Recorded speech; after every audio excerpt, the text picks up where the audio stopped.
welcome back guys to another video. Today we take a look on my top 5 mixing tips for techno. I also recently recorded and uploaded my own mixing masterclass which covers all the mixing basics, so whenever you're just starting out or if you're interested to improve your skills in terms of mixing. Let's start with the first step, and this is definitely checking out the stereo image of your mid layer. So if you take the Atmos sound right here or the synth, I will play the track first.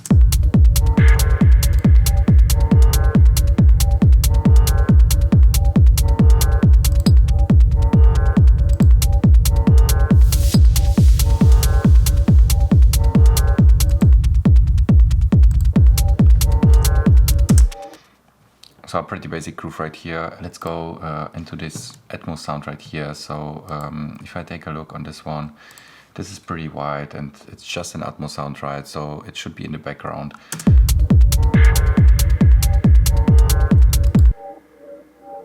But it takes a lot of space, especially in the stereo field, because if you use things like grain delay or something, they put the signal very wide or make the signal very wide. So in terms of that, we need to reduce it a bit, so we make some more space for the other elements, because when it comes to Atmos sounds, you know, it should be just an Atmo, it should be in the background, it should not take all the presence in the track and take all the space we have in our mix. So we need to reduce the stereo width of this Atmo and make some space for the other elements.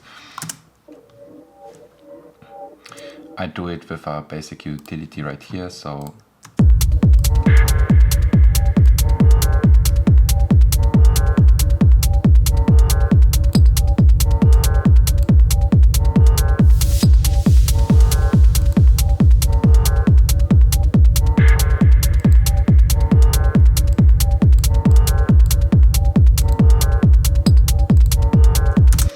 you can hear that just to reduce the stereo width, it put it like very nice in the background where it should be, right? And the thing also with this Atmos sounds is that they're very often causing phase issues and are not mono-compatible, and we can check it by that if we open the span right here and just go into this track and play it one more time. We can see that our phase is fine right around, but if you turn off the utility, it's clashing everything. Like it's so many phase issues, and we definitely don't want that. So reducing your stereo width, just put the Atmo in the background, but also get rid of all these phasing issues, and you have just double benefit from doing that. Okay, so let's continue with the next step, and this is definitely check your reverbs, also in terms of stereo width but also EQ, because reverbs are causing a lot of shit in your mix, and you definitely need to get the reverbs under control, you know, and you have a lot of possibilities to do that. Like you have some EQing right here, and you can also put an EQ after the reverb to reduce more of the things you don't want to. And if you take a look on the synth,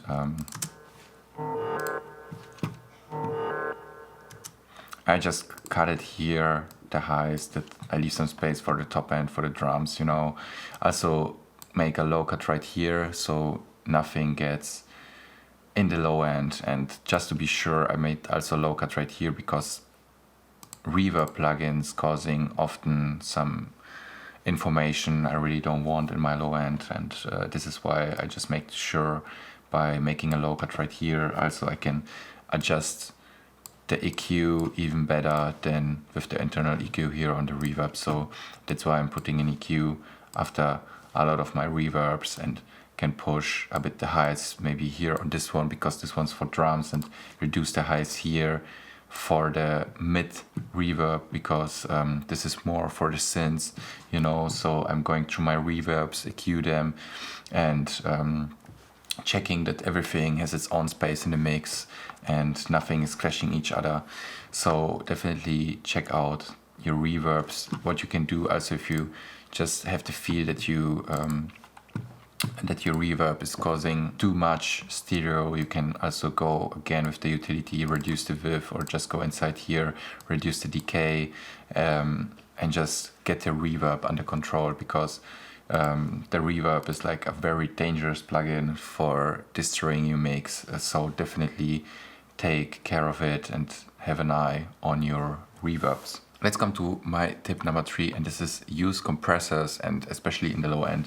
If I take a look on my low end group, I play it one more time. Things just are glued together by this glue compressor right here. It's Ableton native and it does a great job.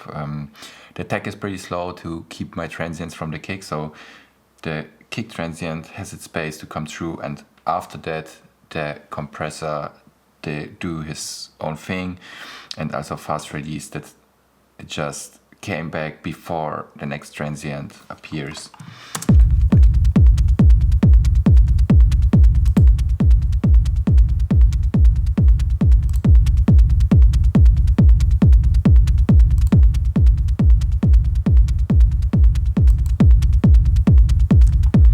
As you can hear, it just gives a more character, more power, and glues everything together, like it says it's a glue compressor. Also, if you use it on your kicks, it's definitely not a bad idea, especially when it comes to mixing. Like a kick or your low end is the loudest part in your mix. It should be not more than -60 dB, right? And if you use a kick which shows -60 dB on the mixer, but feels like still more quiet, you should compress it, because it's possible that it's a very dynamic kick. It has its peak by -60 dB, but it's low end, it's still quiet. So you need to compress the kick a bit together so it feels louder, but still at the -60 dB border, you know what I mean? So yeah, using a compressor also only on your kicks is often a very good idea, just to compress the kick, get it under control, and make it like feel more louder, but keep still the same amount of dB, you know what I mean? Because especially kicks, when it comes to pitch envelope or something, they have very loud peaks sometimes, but a quite low end, so you need to reduce the dynamic range and make them more, bring them more under control. Yeah, so let's directly continue with the kick, and my tip number 4 is also to check your phase of the kick. You can do that very easily by the utility again. So as you can see, the utility is a very strong, powerful mixing tool. You have these 2 knobs right here, and what these are doing is just changing the phase of the kick, which is causing sometimes a better result, because sometimes, especially in the mids, there are often some phasing issues with the kick, or you get a stronger transient by changing the phase. I can show you that by mic.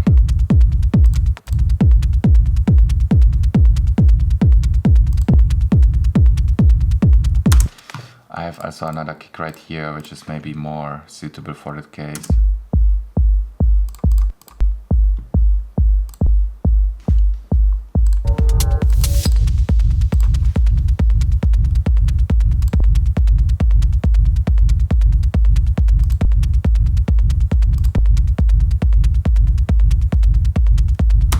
Especially on that kick, you can hear that if I change the phase, it gets even more punchier, it gets a better transient. Try to change the phase of your kick so it maybe gets sometimes a better result. You need also to be very careful with that, because it can cause even more phasing issues by turning your phases, so very carefully with that, but sometimes you get a nice result with that, especially on the kick. Okay, so now let's come to my last tip, and this is definitely get this span meters right here. It's for free, and you always can check what's going on in your mix, also by your eyes, not only by your ears. It's very important to have an eye on what's going on, and especially also, like I showed you before, you can see what's going on in your stereo image, is there any phasing issues, what's going on with my levels, with my balance.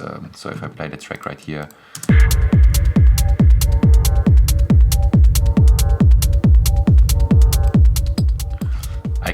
that my low end is the loudest part. The hi-hats are not louder than my low end, you know. I have still some space here which I can fill with other elements and so on. So I really can check by visualizing my track what's going on, where I have some space, what can I do next, and so on. And the tool is for free.